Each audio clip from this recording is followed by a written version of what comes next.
समाज की बात कर रहा हूँ, मैं मालवी समाज की बात कर रहा हूँ, मैं बागरी समाज की बात कर रहा हूँ, मैं बावरी समाज की बात कर रहा हूँ, मैं मुस्लिम समाज की बात कर रहा हूँ, मैं बाचड़ा समुदाय की बात कर रहा हूँ, मैं बंजारा समाज की बात कर रहा हूँ, मैं जितने भी हमारे ओबीसी वर्ग के साथी हैं या जितने भी एससी वर्ग के साथी हैं, मैं निवेदन करता हूँ, सभी लोग परेशान हैं इसी मनुवादी व्यवस्था के चक्कर में पड़कर, और जो हमारे संविधान का आरक्षण का लाभ उठाकर जो नेताजी विधानसभा में बैठे हैं उनको आईना दिखाने का काम करें, हमारे अधिकारों की लड़ाई लड़ने, हमारे अधिकार मांगने का काम करें, क्योंकि ये हमारा ही पैसा है, हमारा ही हमारा जो अधिकार है। हमारी अगर देवड़ा जी नहीं होते तो इनकी जगह कोई और होता, हो सकता हो हमारा काम करता, लेकिन ऐसे लोग जो हमारे आरक्षण का लाभ उठाकर आज विधानसभा में बैठे हैं, हमारे लोगों की बात नहीं सुनते।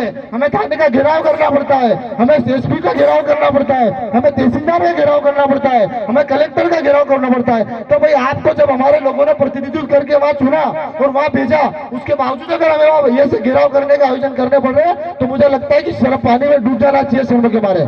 आपको डूब जाना चाहिए देवड़ा जी कि आपके विधानसभा में हमारे लोग इतने पीड़ित हैं, आपके विधानसभा में मुस्लिम लोग इतने पीड़ित हैं, आपके विधानसभा में ओबीसी वर्ग के लोग पीड़ित हैं।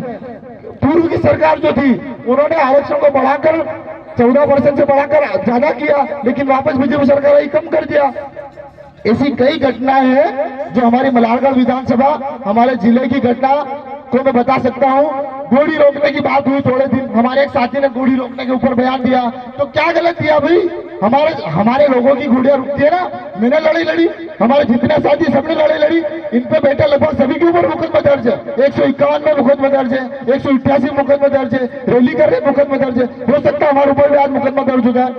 तो हमारी भीम आर्मी आजाद समाज पार्टी या हमारा जो संगठन है उसको दबाने का कार्य किया जाता है। पीछे से हमारे नौजवान युवाओं को बदनाम किया जाता है कि भाई ये पैसे लेते हैं, आपका संगठन बिक गया। अगर हम बिक जाते ना तो हमारे चंद्रशेखर राज्य दिल्ली में नहीं बैठते आज, और हम बिक जाते ना तो सरकार हमारी आवाज में नहीं हिलती आज, और अगर हम बिक जाते ना तो एसपी कलेक्टर उठ के नहीं आता ऑफिस से बाहर, और हम बिक जाते ना तो थाने का टीआई नहीं डरता हमसे। आज बीके नहीं है, ये संघर्ष की लड़ाई है, ये खून पसीने से हमारा जो खून पसीना बहता है वो संघर्ष की लड़ाई है। मैं सभी साथियों से निवेदन करता हूँ, कृपया गुमराह ना हो।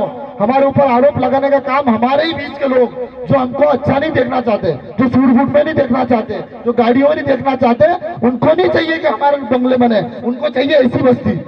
हमारी सामने वाल्मीकि समाज की बस्ती है, आप स्थिति देख सकते हो, उनको चाहिए ऐसी बस्ती, उनको चाहिए ऐसे लोग जो बिल्कुल नीचे बैठे, बिल्कुल अपने मान सम्मान को भूल जाए। तो मैं निवेदन करता हूँ, अपने अधिकारों को जानने का काम करें।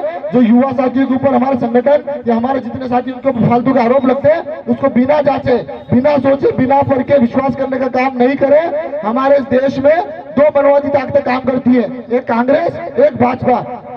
80 सालों से शासन रहा कांग्रेस का, लेकिन हमारे दलितों का उद्धार नहीं हुआ। 80 सालों से कांग्रेस का शासन रहा, मुस्लिमों का उद्धार नहीं रहा। मुस्लिमों की सभी जमीनें चली गई, मुस्लिमों की जितनी भी नौकरियां थी चली गई, दलित और आज नुकसान में है। आज सभी लोन, पीएम आवास या सरकारी योजनाओं के माध्यम से अपना जीवन यापन कर रहा। क्यों कर रहा भाई? अगर दूसरी सरकार 70 साल में आने के बाद हमारे पक्के मकान बने तो पहली वाली सरकार को तो शर्म करना चाहिए। भाई हमारे लोग इतने परेशान हैं, हमने तुमको 70 साल से मौका दिया, लेकिन बावजूद उसके परेशान है। मेरे को लगता है मैं ज्यादा बोल रहा हूँ, लेकिन सभी साथियों से निवेदन करता हूँ, मेरे दुख है, मेरे मन के अंदर की जो पीड़ा है, मेरे साथ साथ सभी साथियों की पीड़ा है। 200 रुपए उधार लेकर, 100 रुपए उधार लेकर हम लोग हमारे संगठन का काम करते हैं, चंदा वसूली करते हैं। हमारे जो कर्मचारी साथी हैं, हमारे समाज के जो समझदार युवा साथी हैं, बहुजन साथी हैं, जो शासकीय कार्य या प्राइवेट काम करते हैं, हमारा निजी सहयोग, गुप्त सहयोग करते हैं, तब जाके हम ये कार्यक्रम कर पाते हैं, तब जाके हम बाबा साहब का मान सम्मान कर पाते हैं, तब जाके हम लोग ये जो आयोजन कर पाते हैं। तो मेरा निवेदन करता हूँ, कहीं से कोई फालतू की फंडिंग नहीं होती है। हम लोग खून पसीने और हमारा पसीना जो हम हमारी मजदूर छोड़ के मेहनत करके हम लोग ये आयोजन सफल करते हैं। मैं कह रहा हूँ कि यहाँ जितने युवा साथी हैं सब पढ़े लिखे हैं, सबकी नौकरियां अगर ये चाहते नौकरी करते, कोई पटवारी होता, कोई टीचर होता, कोई सचिव होता, लेकिन कहीं ना कहीं नौकरी करते हैं। आज संगठन और बाबा साहब की विचारधारा की बदौलत या हमने जो हमारे संगठन, हमारे जो समाज में हमने दुख देखा, उसकी वजह से आज हम लोग इस जगह हैं। लेकिन मुझे गर्व है कि हम चाहे हम समाज के सम्मान के लिए लड़ाई लड़ते हैं, बाबा साहब के सम्मान के लिए लड़ते हैं। आज इस पूरे देश में आरएसएस एक इतना बड़ा संगठन